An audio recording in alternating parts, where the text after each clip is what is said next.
country's freedom is being exploited by people who are politicians. And was arrested outside a 7-Eleven.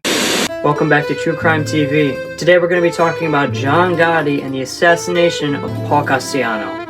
Let's get started. In the mid-1980s, Paul Castellano, head of the Gambino crime family, alienated key members of his organization by distancing himself from the street-level operations and focusing on white-collar crime.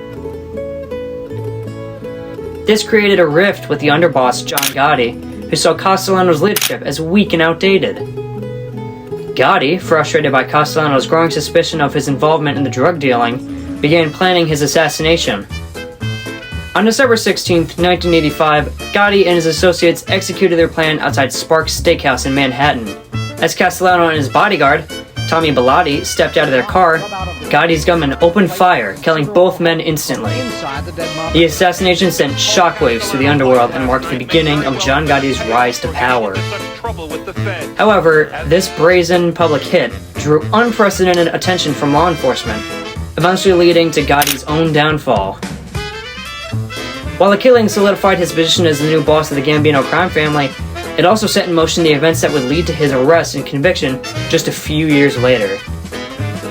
John Gotti's downfall began soon after he took over the Gambino crime family following the assassination of Paul Castellano. Known as the Teflon Don for repeatedly avoiding conviction, Gambino's flamboyant lifestyle and public persona attracted significant attention from law enforcement.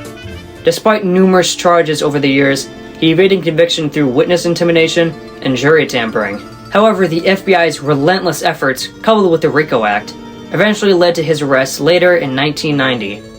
The key turning point came when Gotti's underboss, Sammy the Bull Gravano, turned state's witness, providing critical testimony that implicated Gotti in numerous crimes, including murder, racketeering, and other mafia activities. In 1992, Gotti was convicted on all charges including 5 murders, conspiracy to commit murder, racketeering, obstruction of justice, tax evasion, illegal gambling, extortion, and loan sharking. He was sentenced to life in prison without the possibility of parole. His trial marked a significant victory for the federal government in its long battle against organized crime. Gotti's conviction dismantled his reign over the Gambino family, and his incarceration marked the decline of the mafia's power in New York.